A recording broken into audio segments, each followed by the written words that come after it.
Chemistry का chapter number 6 start करना है, सब्जेक्ट साइंस का। ठीक है, तो इसमें आपके चैप्टर का नाम है केमिकल रिएक्शन। क्या नाम है? Chemical reaction. Chemical reaction. सबसे पहले तो हम केमिकल रिएक्शन के जो वर्ड है इसका मतलब समझेंगे। ठीक है, एक आसान सी एग्जांपल मैं आप लोगों को इसके बारे में देती हूँ कि जैसे आप लोग कोई फूड खाते हैं, च्यू करते हैं उसको और आपके स्टमक में जाती है, तो आपके स्टमक में एसिड होता है जो कि उस फूड की ब्रेक डाउन करता है। क्या करता है? ब्रेक डाउन करता है और उसको स्मॉल पीसेस में कन्वर्ट कर देता है। ठीक है, जिससे आपकी फूड जो है वो इजीली डाइजेस्ट हो जाती है। ठीक है, ये आपकी बॉडी में क्या हो रहा होता है? एक केमिकल रिएक्शन।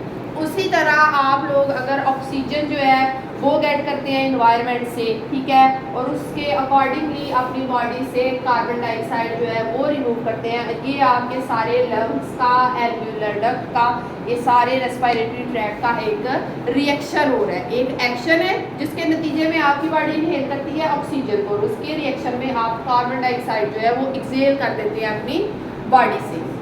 तो आप लोग अपने प्रीवियस लेक्चर्स में इन टर्म्स के बारे में वाकिफ हैं, एटम, कंपाउंड और एलिमेंट। ठीक है, एटम हर वो चीज़ आप लोग कहते हैं कि कोई भी स्पेसिफिकली एलिमेंट है वो छोटे छोटे ज़र्रात से मिलकर बना हुआ है जिनको हम नेकेड आई से नहीं देख सकते। उसको जो स्मॉल पार्टिकल्स हैं उनको हम कहते हैं कि वो क्या है? एटम। स्मॉल पार्टिकल्स को क्या कहते हैं? एटम। इनके अंदर क्या मौजूद होते हैं? न्यूट्रॉन होते हैं, प्रोटॉन होते हैं, और इनके सराउंडिंग्स पे इलेक्ट्रॉन होते हैं। ठीक है, उसके बाद आ जाते हैं, एक टर्म आती है कंपाउंड।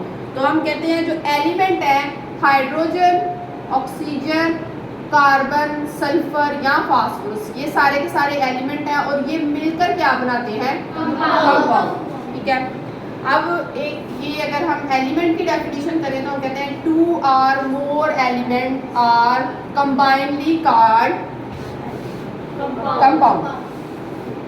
ठीक है, अब अगर हम इन कंपाउंड के बारे में देखें तो इसकी हम इक्वेशंस के साथ इसको थोड़ा इलेबोरेट करते हैं। पहले हम केमिकल रिएक्शन जो चैप्टर हमने स्टार्ट किया, हम एक रिएक्शन करके देख लेते हैं कि केमिकल रिएक्शन होते किस तरह। ठीक है, एक आप लोगों के पास एलिमेंट है हाइड्रोजन, दूसरा एलिमेंट है ऑक्सीजन। एक एलिमेंट है हाइड्रोजन और दूसरा एलिमेंट है ऑक्सीजन। जब ये दोनों रिएक्ट करेंगे तो ये एक कंपाउंड बना रहे हैं जिसका नाम है वाटर। क्या नाम है? वाटर। ठीक है, अब इसकी कुछ प्रॉपर्टीज हैं, फिजिकल और केमिकल। ठीक है, जो एलिमेंट रिएक्टेंट में काम कर रहे हैं उनकी जो प्रॉपर्टीज है वो इंटायरली डिफरेंट होंगी उस कंपाउंड से जो एज अ प्रोडक्ट आप लोगों के पास गेन हुआ।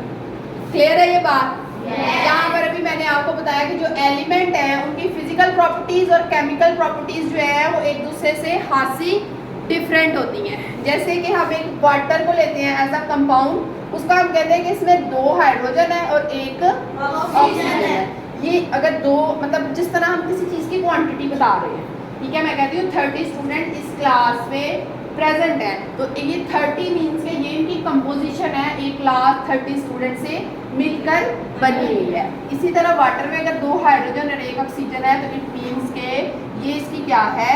कंपोजिशन। क्या है? कंपोजिशन। किसकी? वाटर। ठीक है, अब अगर हम इसके स्ट्रक्चर को देखें, इसके स्ट्रक्चर को, वाटर के स्ट्रक्चर को, हम कहते हैं इसमें क्या थे? 2 हाइड्रोजन थे और एक ऑक्सीजन था। और एक अगर कंटेनर है आपके पास वाटर का तो उसमें क्या 2 हाइड्रोजन और एक ही ऑक्सीजन होगा? उसमें 1000 मॉलिक्यूल्स किसके हैं?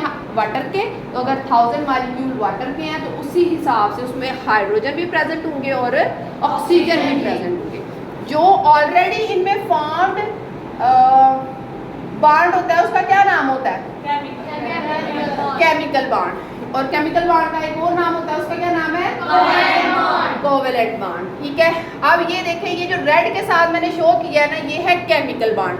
हर वाटर मॉलिक्यूल के अंदर 2 हाइड्रोजन है और 1 ऑक्सीजन है। 2 हाइड्रोजन 1 ऑक्सीजन, फिर से 2 हाइड्रोजन और 1 ऑक्सीजन। आप लोग देखते हैं कि हाइड्रोजन के ऊपर पार्शियल पॉजिटिव चार्ज है और ऑक्सीजन के ऊपर पार्शियल नेगेटिव चार्ज है। ये आपको हर एक पे नजर आ रहा है, पार्शियल नेगेटिव और पार्शियल पॉजिटिव। तो आप लोगों को पता है ना कि opposite charge always attract, opposite charge always attract each other. हम देखेंगे कि यहाँ पर प्लस ने माइनस को अट्रैक्ट किया हुआ है, यहाँ पर भी माइनस ने प्लस को अट्रैक्ट किया हुआ है। हम जब इनको इकट्ठा रखते हैं तो ये भी तो हमें नजर आता है ना कि ये अगर ऑलरेडी आपके पास चार्ज मौजूद है, लेकिन यहाँ पर हम डॉटर से एक और चार्ज क्रिएट करते हैं कि ये भी तो माइनस है, ये प्लस है, ये भी एक दूसरे को अट्रैक्ट कर रही है। जो ये वाला बॉन्ड बनता है ना, ये डॉटर लाइन से, इसको कहते हैं हाइड्रोजन बॉन्डिंग।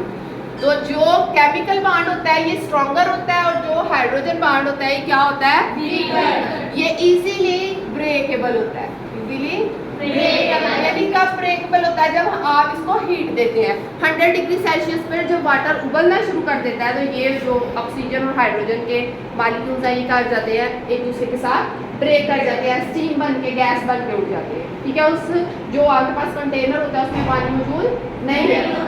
ठीक है, तो इसके बाद हम 3 और इक्वेशंस को देखेंगे जिससे आप लोग केमिकल रिएक्शंस बनाएंगे। ठीक है, इसमें सबसे पहले कार्बन है, ठीक है, फॉर्म ऑफ कोल। ठीक है, उसके बाद ऑक्सीजन है जो कि in the form of gas आपके एनवायरनमेंट में काफी मजाई कर जाते हैं, एक दूसरे के साथ ब्रेक कर जाते हैं, स्टीम बन के गैस बन के उठ जाते हैं। ठीक है, उस जो आपके पास कंटेनर होता है उसमें पानी मौजूद नहीं रहता। ठीक है, तो इसके बाद हम 3 और इक्वेशंस को देखेंगे जिससे आप लोग केमिकल रिएक्शंस बनाएंगे। ठीक है, इसमें सबसे पहले कार्बन है, ठीक है, फॉर्म ऑफ कोल।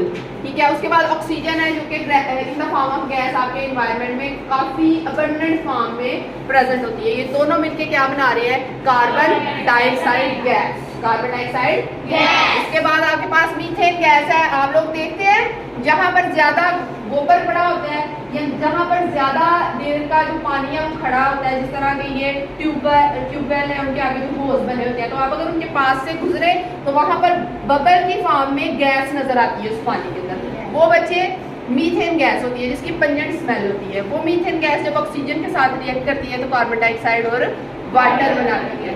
ठीक है, उसके बाद ये रिएक्शन हम ऑलरेडी पढ़ चुके हैं कि हाइड्रोजन और ऑक्सीजन जब दोनों मिलते हैं तो ये क्या बना देते हैं, water in the form of product. ये जो रिएक्टेंट और प्रोडक्ट हैं ये दोनों इंटायरली डिफरेंट होते हैं, इनकी केमिकल प्रॉपर्टीज भी और फिजिकल प्रॉपर्टीज भी। ठीक है, अब मैंने कहा जहां पर भी रिएक्शन में एल आएगा, एस, जी और aqueous. L stand for liquid, S stand for solid, G stand for gas and AQ stand for aqueous solution।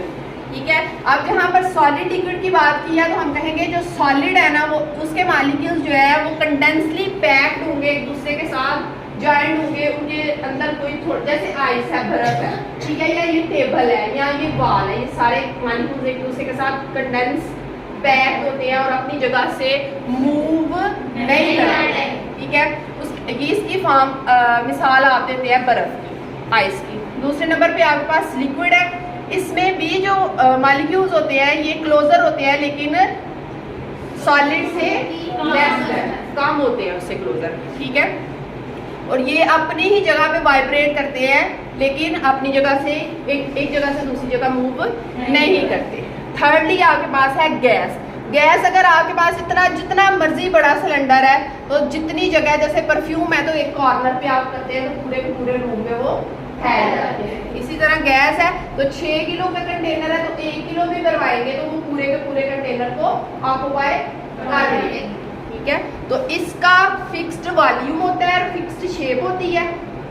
ठीक है, इसकी फिक्स्ड शेप नहीं होती लेकिन वॉल्यूम फिक्स्ड होता है। इसकी ना गैस की ना फिक्स्ड वॉल्यूम होता है और ना ही फिक्स्ड शेप। ठीक है, ये आप लोगों का अभी स्टार्ट था आज के चैप्टर में या लेक्चर में केमिकल रिएक्शन का थोड़ा इंट्रोडक्शन था। इसके बाद हम कल इंशाल्लाह जो है ना इसकी एप्लीकेशन केमिकल रिएक्शन की और इसकी बैलेंसिंग ऑफ केमिकल इक्वेशन पढ़ेंगे। समझ आ गई है? Yes. सभी को? Yes. चलिए, थैंक यू। चलिए स्टूडेंट, जो आप लोगों को आज लेक्चर समझाया है इसमें से कुछ क्वेश्चन आप लोगों से पूछती हूँ कि आप लोगों को कितनी समझ आई है। ठीक है, खड़ी हूँ मिनाल, आप मुझे बताएं कि दो या दो से ज्यादा एलिमेंट मिलकर क्या बनाते हैं? दो या दो से एलिमेंट ज्यादा मिलकर क्या बनाते हैं? कंपाउंड। ठीक है, बैठे। नेक्स्ट खड़ी हूँ महम। महम, आप मुझे बताएं कि लेफ्ट साइड पर क्या होते हैं केमिकल रिएक्शन में? रिएक्टेंट या कंपाउंड? रिएक्टेंट। और राइट साइड पे प्रोडक्ट होते हैं। ठीक है, शाबाश। आप नाइमा, आप खड़ी हो, आप मुझे बताएं कि गैस का जो सिलेंडर है उसके अंदर जो उसके मॉलिक्यूल्स होते हैं वो कितनी स्पेस ऑक्यूपाई करते हैं? सारी जगह को ऑक्यूपाई करते हैं। शाबाश। अब वहां आप खड़ी हूँ, पॉजिटिव और पॉजिटिव एक दूसरे को अट्रैक्ट करते हैं या पॉजिटिव या नेगेटिव एक दूसरे को अट्रैक्ट करते हैं? पॉजिटिव और ऑपोजिट। और ऑपोजिट क्या है?